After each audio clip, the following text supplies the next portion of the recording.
حضور نے جب کسی موڑ پہ ہمیں نہیں چھوڑا تو ہم حضور کو کیوں چھوڑیں؟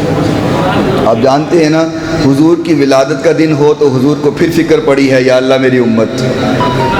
آقا معراج پہ جانے کے لیے تیار ہیں تو پھر فکر پڑی ہے یا اللہ میری امت۔ اور جب دنیا سے پردہ کرنے والے تو پھر بھی یہی فکر ہے اللہ میری امت۔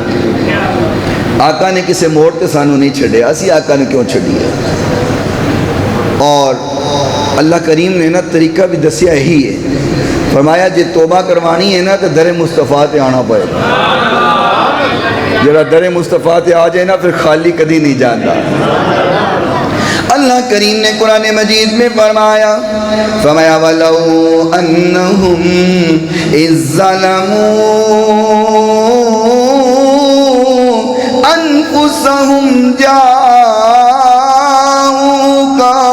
فاستغفروا الله واستغفر لهم الرسول لوجدوا الله توابا رحيما۔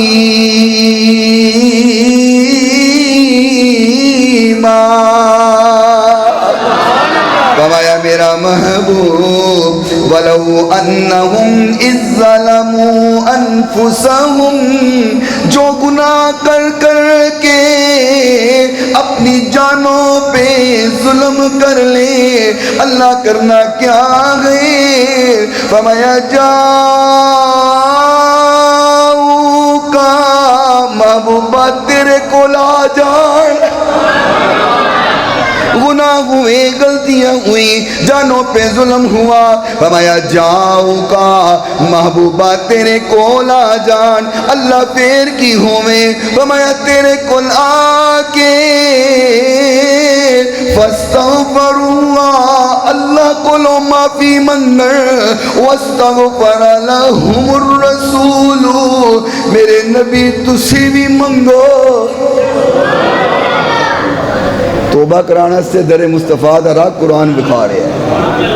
فرمایا محبوب تیرے کو لان، تنہ کو لو غلطیاں ہوئیاں نے، گناہ ہوئے نے، تیرے پاس آ کے کہے آقا دعا کیجئے، محبوب تیرے پاس آ گئے، وہ بھی معافی مانگے، تو ان کے لیے معافی مانگ۔ فرمایا اللہ گناہ معاف ضرور کرے گا کیونکہ تواب الرحیم،